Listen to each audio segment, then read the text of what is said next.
Teslas are being torched across the country. Dealerships shot up and set on fire. Spray paint to vandalize and make a statement. People in Southern California are getting notes on their Teslas, calling them complicit Nazis for owning electric cars. When North America's two largest economies go to war, the consequences can be irreversible. What happens when not just money but political independence is at stake? How does one political move turn into a real storm affecting millions of people on both sides of the border? Imagine that one country's decision to impose 25% tariffs on cars turns out to be more than just a threat to the economy. It collapses the entire system of international trade. Well, this feels more like a Tesla-only story when you look at just this fall in EV sales for them that they're suffering across Europe, down 45% in January. The wider EV market in Europe up 37%, so rivals are catching up and performing. Thus began the real economic war between the US and Canada. President Donald Trump, while claiming to be imposing tariffs to protect American workers, has in fact undermined decades of economic stability. Canadians, accustomed to close economic ties with their neighbors, were in danger of losing billions of dollars and thousands of jobs. The Canadian government's response was swift and decisive. Economic support measures, the creation of billions of dollars of DUND, and even counter-sanctions in response to US actions. But the story doesn't end there. Protests erupted in Canadian cities. Activists burned Tesla, expressing dissatisfaction with Trump's policies and Elon Musk's ties to American authorities. In the United States, however, the consequences are immediate. Car prices are rising, businesses are starting to suffer, and jobs are disappearing by the day. Economists predict that on a global level, these events could lead to long-term economic turmoil, and no one can accurately predict how it will end. So there are a couple of things that might be going on here. So on the one hand, it could be that just at a very basic level, Musk has quickly observed a 40% decline in sales in Tesla in Europe. And so, against the backdrop of the destruction of habitual trade ties, both Canadian and American authorities are beginning to look for a way out of the crisis. The countries are trying to preserve their economic stability, but each decision is accompanied by new challenges. Canadians, despite economic pressures, are beginning to support their goods and services more and more by turning to domestic production, and this is becoming their response to the threat of economic isolation. What does the near future hold for Canada and the United States? Will Canada be able to gain independence by reducing its dependence on the US? What price will both countries have to pay for their political future, and what will happen to the economy if this conflict turns into a real trade war? Today we will tell you how North America's second-largest economy has decided to respond to the threat of destroying its key industries. Leave all doubts behind, because you will see how one step led to dramatic consequences. After Trump imposed those sweeping 25% tariffs on aluminum and steel imports, the European Union retaliating with tariffs on up to $28 billion of U.S. goods. Trump making it clear this isn't over, vowing to respond in kind with sweeping retaliatory tariffs early next month. They're doing what they should be doing, perhaps, for the European Union, but it does create ill will. And as you know, we're going to be doing reciprocal tariffs. So whatever they charge us, we're charging them. Canada also striking back with new tariffs on $20 billion worth of U.S. goods, mostly steel and aluminum, but also computers and sporting goods. When Donald Trump announced in April 2023 that he would impose 25% tariffs on cars imported into the United States, no one expected the decision to turn into more than just an economic measure. The United States and Canada, two major trading partners that had maintained stable economic ties for decades, began to roll down a slippery slope. At first, it looked like a routine political move to protect U.S. jobs, but after a few weeks it became clear the decision was just the catalyst that set off a storm in the global economy. And police in Italy are investigating possible arson after a fire destroyed more than a dozen Tesla vehicles. Elon Musk is calling the incident at a Rome dealership terrorism. This comes as Tesla has been the target of recent protests around the world. In response to Trump's decision, Canadian officials said that these auto tariffs were not only an economic threat, but also a serious political attack on Canadian sovereignty. The problem was not only the price Canada had to pay for the new duties. Over 75% of auto parts made in Canada were exported to the United States. This meant that the imposition of tariffs undermined entire production chains and jeopardized tens of thousands of auto manufacturing jobs. Canadian companies, including major auto component manufacturers such as Magna International and Linamar, were on the verge of bankruptcy. The issue was not only financial loss, but also how to save jobs in strategic industries such as automotive and metal recycling. Outperforming as well in some cases, doing better than Tesla. And you just have to think, how much more is this a sustained issue for Tesla going forward, given the fact that you have Elon Musk, who's been very forthright in his opinions, particularly weighing in on politics, particularly in Europe. We've just had the European elections, which Musk has been very focused on. But across the piece, when you look at the performance for Tesla in Europe, it's not just in small countries. There are a lot of countries where Tesla has been performing badly, including in Germany, in the UK, where it has been lagging, and Spain as well. Amid the economic turmoil, there was also political unrest. Mass protests began to erupt in major Canadian cities such as Toronto, Montreal, and Vancouver. Workers who had lost hope of keeping their jobs took to the streets with slogans demanding government action to protect their interests. But the protests took on not only an economic tinge, but a political one as well. Many Canadian citizens began to express their discontent, not only with Trump, but also with the growing influence of American corporations such as Tesla. Dozens of Tesla vehicles were burned in protest of US policies. Activists claimed that Trump and Musk had started to pursue policies that threatened Canada's independence. Each day, the protests grew larger and the cries for the defense of sovereignty grew louder. This was not just a conflict over tariffs, it was a clash of two worldviews, one nationalist, which sought economic and political independence, and the other globalist, which in the form of the US, sought to subjugate its neighbors and use their resources for its own benefit. Over the last couple of months. But the other thing that this could potentially be is an attempt at readjustment or correction by the Trump administration, in that one of Trump's closest kind of allies and supporters, and someone who's clearly very influential in the administration, is coming out to kind of push back against the recently implemented policies. So I'm thinking, or maybe hopeful is the right word, that this might be a signal that the administration is considering walking back some of those policies. Meanwhile, in response to US actions, Canada began to develop a comprehensive plan of action. The Canadian authorities, including the Prime Minister and the country's leading economists, began looking for solutions that would minimize the damage. One of the first steps was the creation of a $2 billion strategic fund to support Canadian workers whose jobs were at risk. This fund was to be the first link in a chain of economic measures to combat the effects of the tariff war. The Canadian Minister of Finance, Arthur McGill, stated that the main purpose of the fund was to preserve not only jobs, but also the country's economic self-sufficiency. With Canada beginning to face economic isolation, the establishment of such a fund was seen as a signal of determination to protect its economy despite pressure from the US.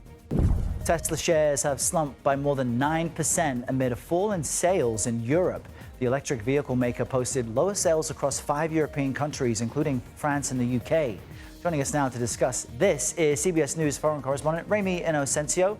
Remi, why do we believe these sales are dropping? What's driving that? Sure. Well, Errol, basically what Elon Musk has been talking about over the past, say, few months, ever since Donald Trump's election back to the White House, that has been fueling this anger, this frustration, some even say disgust towards Musk, and they're taking it out on Tesla. Tesla now feeling the pain. But because of what's happening here in Europe, Tesla sales fell by nearly half across the continent just last month, 45%. In addition, the Canadian government stated that it was prepared to respond to threats of tariffs with countermeasures. These measures included the imposition of tariffs on goods from the US estimated to be worth $30 billion. One of the first steps was to target those US goods that make up the main export flow to Canada. These included not only automobiles but also steel, aluminum, and agricultural products.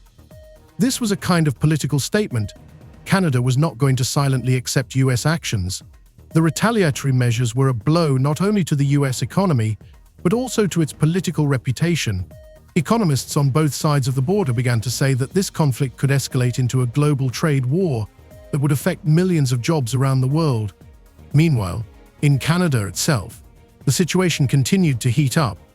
It wasn't just jobs in the automotive industry that were under threat. Protests took on a scale that was impossible to ignore. A whole campaign against Trump and Musk unfolded on social media.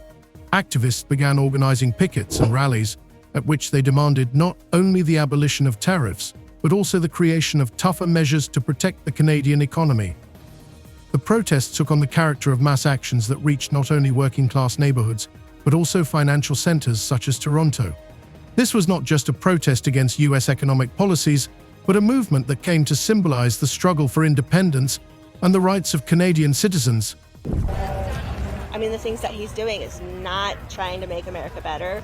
He's ruining our infrastructure, every department in our government. He's ruining, and he's right now destroying our economy.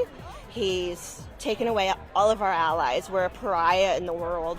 Against this backdrop, the situation in America itself also began to deteriorate.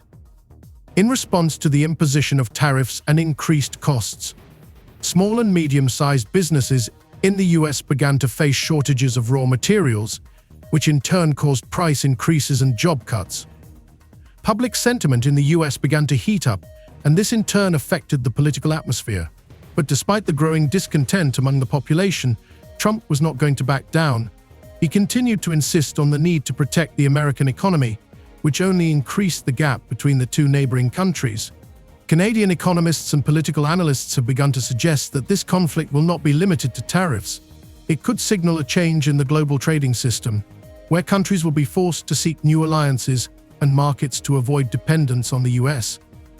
With the U.S. taking steps to economically isolate its neighbors, Canada needed to learn to be more independent and self-sufficient, and that required a dramatic change in its approach to economic policy. That's from the European Automobile Manufacturers Association.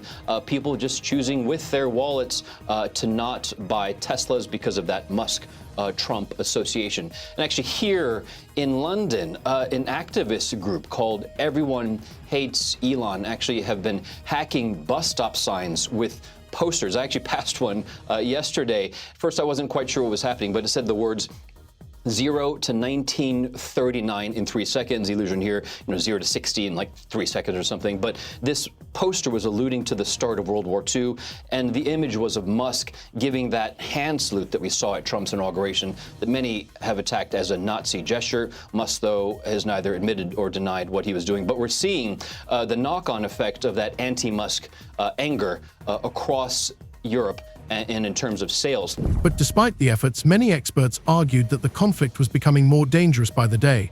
The economic consequences were beginning to spread beyond the auto industry to other important sectors of the economy, such as agriculture, technology, and energy. The tariffs imposed by Trump could even affect sectors such as high technology, jeopardizing global production chains in which the US and Canada played a key role.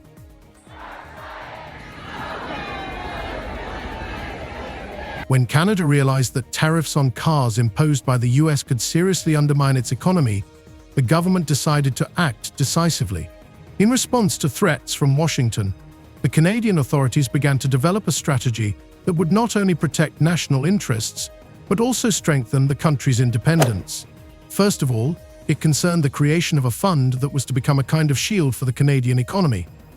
$2 billion.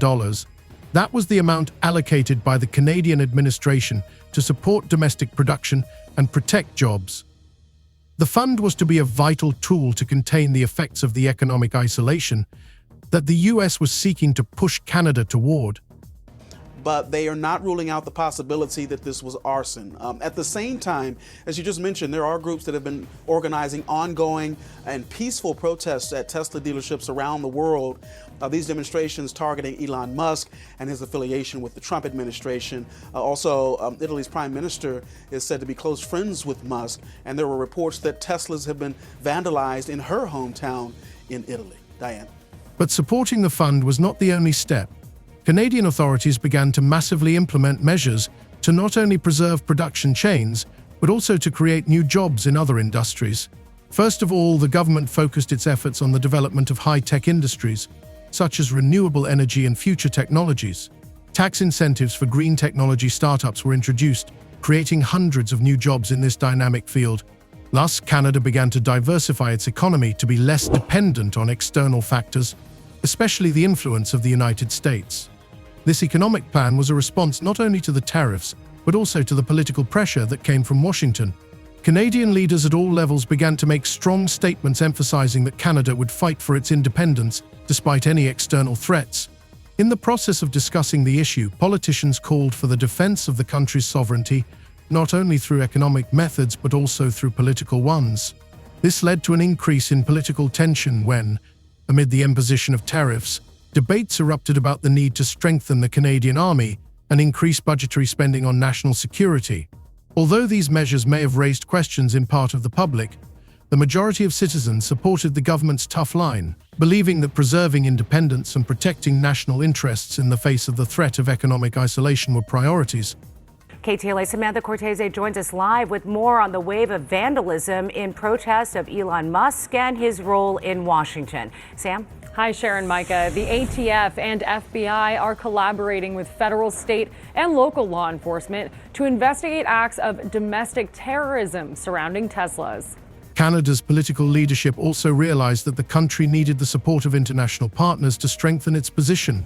From the very beginning of the trade war, Canada began to actively seek allies that could help it in the current situation. At first, Australia became one of Canada's most vocal supporters, as it also faced the consequences of the harsh US trade policy. Together with Canada, Australia began to advocate for the preservation of free trade principles and the protection of the interests of small and medium-sized enterprises, which were threatened by the tariff increases. France and Scotland also expressed support for Canada, saying that the US could not be allowed to destroy existing trade ties between nations that had enjoyed decades of mutually beneficial relations. Amid these efforts, however, Canada still had to face the consequences of a course of action already taken. In response to Canadian countermeasures and the creation of a strategic fund, the economy continued to feel serious pressure. This was especially true for the automobile industry, which faced serious problems due to the tariffs imposed by the United States. Plants began to reduce production volumes, which led to massive job cuts. The Canadian authorities continued to support local enterprises with tax breaks and subsidies, but this was not enough to fully compensate for the losses. Hey Diane, this investigation really just beginning, and one of the key elements will of course be the surveillance video, and investigators potentially have a lot of it to work with as they try to figure out what caused this fire. We know that surveillance footage has been turned over, including video from each of the cars, which could prove vital to understanding what happened here, because each vehicle has its own camera system that works even when the car is off, and 16 cars burned in this fire, and right now investigators don't know what caused it. Under these circumstances, the government decided to take additional measures to stimulate demand for Canadian goods. One of the most important initiatives was the active promotion of products manufactured in Canada in the domestic market. It was decided to launch a program to support small and medium-sized producers who were engaged in the production of goods that could replace those imported goods that had become more expensive due to increased tariffs. This included not only technological equipment and automobiles, but also consumer goods such as electronics, clothing, and food. Special advertising campaigns on television and the internet encouraged Canadians to buy domestic goods, which led to increased consumer interest in locally produced products. We've accomplished more in 43 days than most administrations accomplished in 4 years or 8 years, and we are just getting started. He praised all the domestic actions he has taken so far on immigration. And I deployed the U.S. military and border patrol to repel the invasion of our country. And spending cuts. We are draining the swamp. It's very simple. However, not all the effects on the Canadian economy were so easily neutralized. This was primarily true for agriculture, where the U.S. has traditionally been one of the largest trading partners. Increased tariffs on agricultural products, including grains, meat and dairy products, severely affected the incomes of Canadian farmers. Some farmers were forced to scale back production or sell their products at reduced prices in order to remain competitive in the domestic market. In response, Canadian authorities have begun to develop support measures for the rural sector, including subsidies and tax incentives. Despite this, however, the threat that agriculture would be devastated remained real. Tesla is a peaceful company. We've never done anything harmful. I've never done anything harmful. I've only done productive things. So I think we just have a deranged, there's some kind of mental illness thing going on here, because this doesn't make any sense. As a result, Canada was able to attract new partners, which not only avoided a complete economic collapse, but also strengthened its economy in the long term. Programs to support domestic manufacturing and innovative technologies became the foundation for future growth. Soon, new startups began to emerge in areas such as renewable energy and artificial intelligence, allowing Canada to strengthen its position on the global stage. Eventually, the country was able to adapt to the new environment and continue its development, despite all the difficulties brought by the trade war with the United States. However, despite these successes, the long-term effects on both countries continued to be uncertain. Canada, despite its efforts, could not completely escape the influence of the US, as many Canadian companies continued to depend on the US market and production chains. Even as it developed new trade ties with Europe and Asia, Canada still had to face the consequences of the breakdown of previous economic ties with the United States.